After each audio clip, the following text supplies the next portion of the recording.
Hello students, welcome back to Yatin classes. My name is Yatin Soni. और last episode में हम लोगों ने देखा था सर्कुलर फ्लो ऑफ इनकम के बारे में, और आज के एपिसोड में हम लोग देखेंगे basic concepts of macro economics के बारे में। तो चलिए शुरुआत करते हैं। तो आज की क्लास में स्टार्ट करेंगे basic concepts of macro economics. तो इसमें सबसे पहली चीज हम सीखेंगे डोमेस्टिक टेरिटरी। डोमेस्टिक टेरिटरी का मतलब क्या होता है बच्चों? इसे हम बोलते हैं राजनीतिक सीमा। किसी भी देश की राजनीतिक सीमा को हम क्या बोलते हैं? Domestic territory. मैप के माध्यम से समझते हैं। जो ये पॉलिटिकल फ्रंटियर है, ये जो आप बाउंड्री देखते हो इंडिया के मैप की, इस पूरी बाउंड्री को हम बोलते हैं political frontier of a country. Hindi में अगर हम बात करें तो बोलते हैं राजनीतिक सीमा किसी भी देश की क्या कहलाती है? डोमेस्टिक टेरिटरी कहलाती है, या फिर उसे हम बोलते हैं इकोनॉमिक टेरिटरी। बट इकोनॉमिक्स की भाषा में अगर हम बात करें तो इसे एक वाइडर सेंस में लिया जाता है।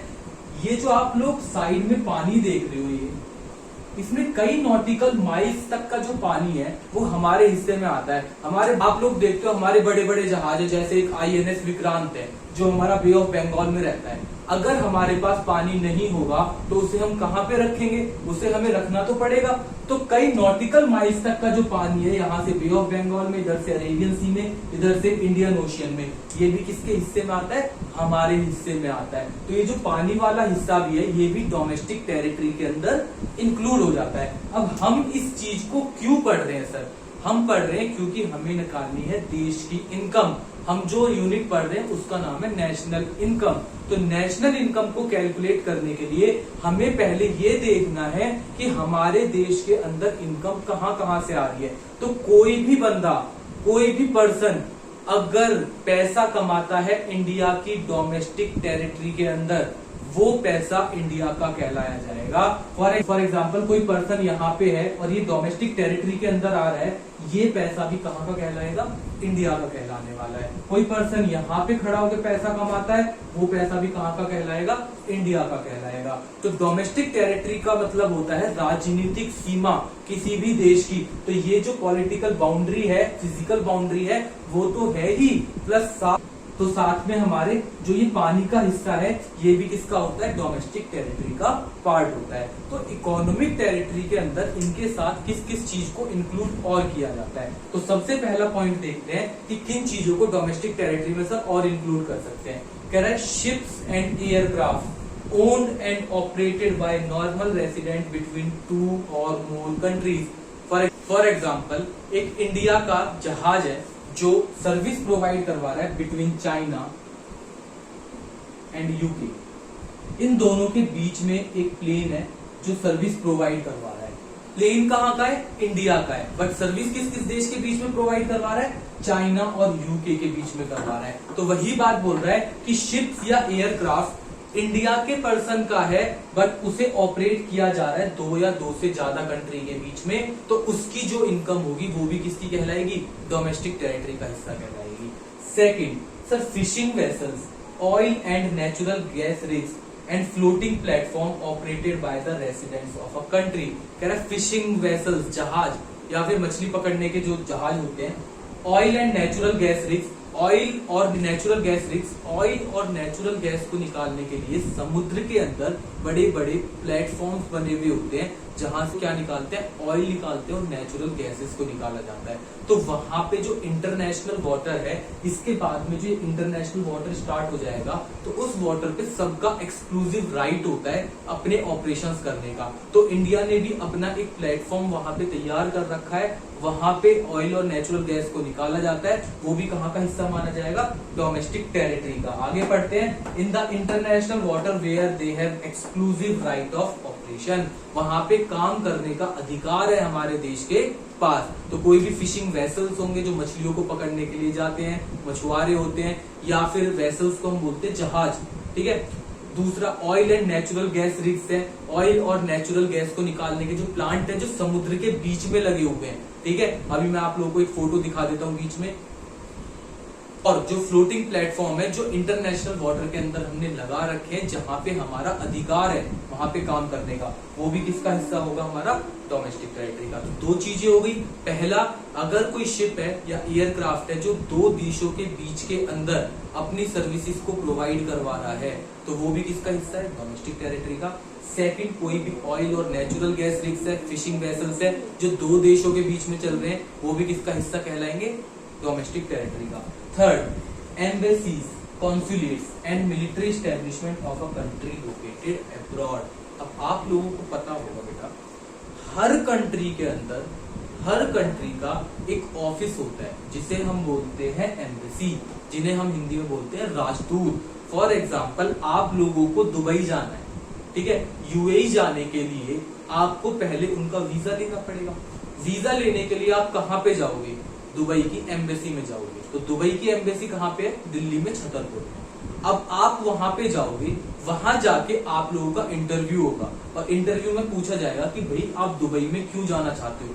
वहां पे जो वर्क कर रहे हैं वो सारे के सारे कहाँ के लोग हैं? दुबई के लोग हैं। वो ये पूछेंगे कि आप लोग हमारे देश के अंदर क्यों जाना चाहते हो। आप बताओगे कि हम घूमने जाना चाह रहे हैं, हम पढ़ने जा रहे हैं, या हम किसी और काम से जा रहे हैं। जिस काम से आप लोग वहां पे जाना चाहते हो उस काम को आप बताओगे, आप लोगों का इंटरव्यू क्लियर होगा, आपको वीजा दे दिया जाएगा। इसी तरीके से इंडिया के भी अलग अलग देशों के अंदर, इवन हर कंट्री के अंदर, पाकिस्तान हो गया, चाइना हो गया, रशिया हो गया, अमेरिका हो गया, हर कंट्री के अंदर हमारे क्या बने हुए? एम्बेसीज बनी हुई है। तो वहां पे जो लोग काम कर रहे हैं वो भी किसका हिस्सा माना जाएगा? डोमेस्टिक टेरिटरी का माना जाएगा। या फिर कोई मिलिट्री एस्टेब्लिशमेंट है, हमारे देश की मिलिट्री वहां पे अभ्यास करने के लिए चली गई, वो भी कहाँ का हिस्सा माना जाएगा? डोमेस्टिक टेरिटरी का हिस्सा माना जाएगा। तो आई होप आप लोगों को क्लियर हो गया होगा क्या चीजें डोमेस्टिक टेरिटरी में इंक्लूड होती है। अब बात करते हैं क्या चीजें डोमेस्टिक टेरिटरी में इंक्लूड नहीं होती। अब जो दुबई की एम्बेसी थी, जो दिल्ली में छतरपुर में थी, वो कहाँ की एम्बेसी है? दुबई की, यूएई की एम्बेसी है। तो वो तो हमारे इंडिया का पार्ट है नहीं। Embassies, consulates and military establishment of a foreign country, अगर फॉरेन कंट्री का कोई एम्बेसी है, कॉन्सुलेट्स है या फिर मिलिट्री एस्टेब्लिशमेंट है, अगर यहाँ पे इंडिया में है तो वो हमारी डोमेस्टिक टेरिटरी का हिस्सा नहीं होंगे। Next one, international organization like UNO, WHO located within geographical boundary of a country. अगर हमारी कंट्री में कोई इंटरनेशनल ऑर्गेनाइजेशन है जैसे यूएनओ और डब्ल्यूएचओ, जो कोरोना के टाइम पे आप लोगों ने एक नाम सुना होगा वर्ल्ड हेल्थ ऑर्गेनाइजेशन का। वर्ल्ड हेल्थ ऑर्गेनाइजेशन क्या है? एक इंटरनेशनल ऑर्गेनाइजेशन है जो हेल्थ सेक्टर को, पूरे वर्ल्ड के हेल्थ सेक्टर की तरफ ध्यान देती है। उन्होंने ही जब कोरोना को महामारी घोषित किया था उसके बाद ही इसको सीरियस लिया गया था। तो डब्ल्यूएचओ एक इंटरनेशनल ऑर्गेनाइजेशन है और अगर वो ऑर्गेनाइजेशन हमारे देश के अंदर होगी, उसकी अगर कोई ऑफिस है वो हमारी ज्योग्राफिकल बाउंड्री के अंदर है, तो वो किसका हिस्सा नहीं कहलाएगा? डोमेस्टिक टेरिटरी का पार्ट नहीं कहलाने वाला। तो हम लोगों ने दो चीज़ें सीखी कि डोमेस्टिक टेरिटरी में क्या चीज़ें इंक्लूड होती हैं और क्या चीज़ें इंक्लूड नहीं होती।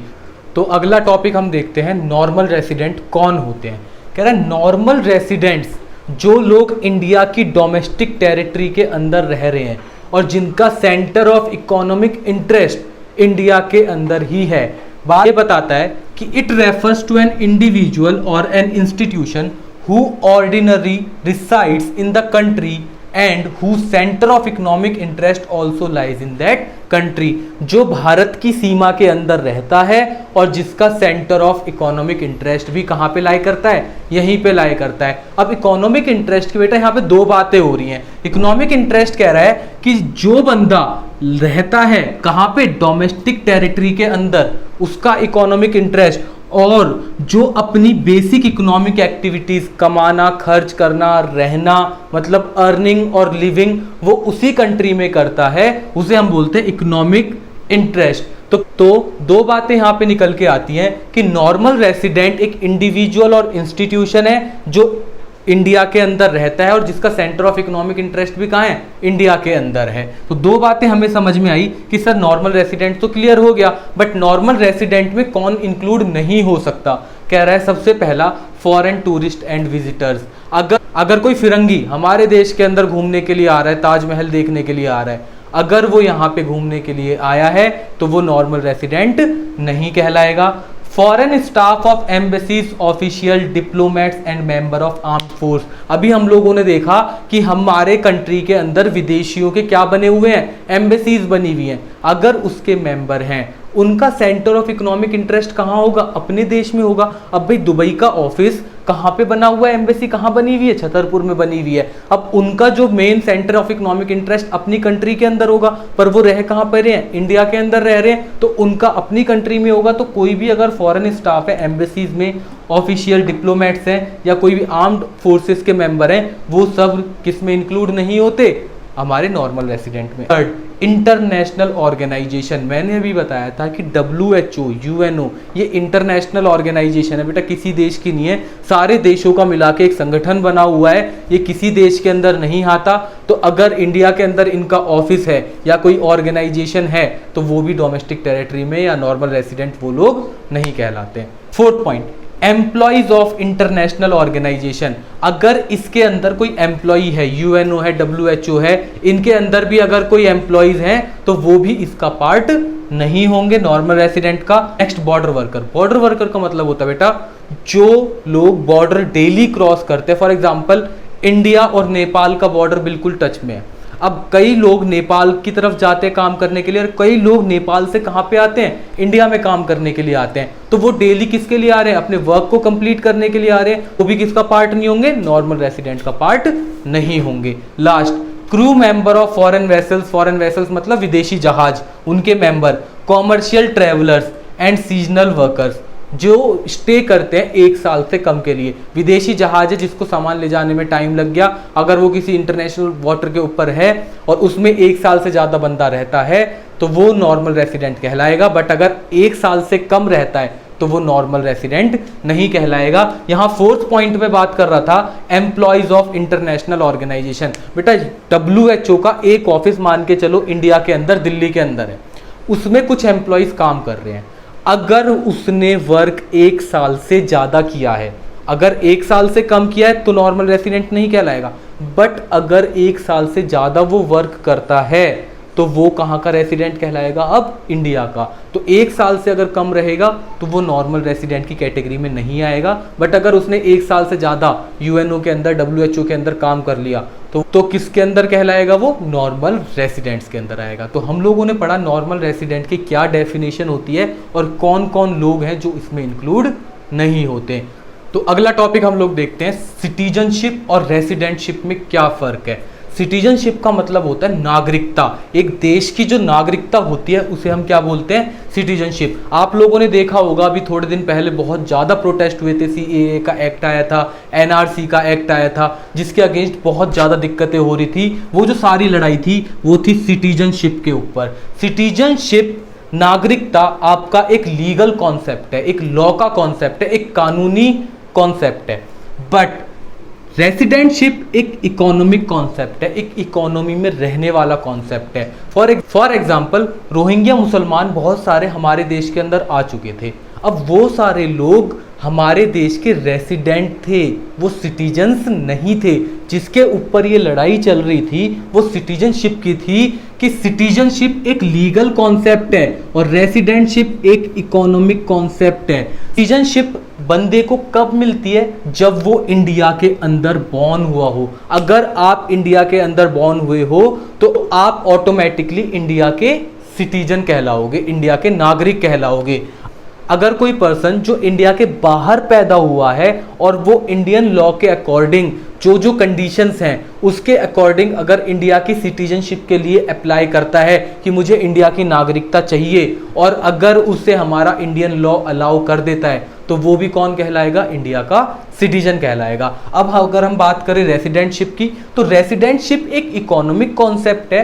कह रहा है कि normal resident are those if he ordinarily resides in the country for a period of more than 1 year। जो 1 साल से बंदा हमारे देश में रह रहा है उसे हम क्या बोलेंगे, हमारे देश का रेसिडेंट बोलेंगे। और उसका सेंटर ऑफ इकोनॉमिक इंटरेस्ट भी कहाँ पे कहलाएगा, हमारे इंडिया के अंदर कहलाएगा। फॉर एग्जाम्पल एक अमेरिकन आके इंडिया के अंदर रहता है और वो 1 साल से ज़्यादा स्टे करता है, ठीक है। ये अमेरिकन आके कहाँ पे रह रहा है, इंडिया में, और 1 साल से ज़्यादा अगर ये रह जाता है तो ये कौन कहलाएगा, ये कहलाएगा रेसिडेंट ऑफ इंडिया।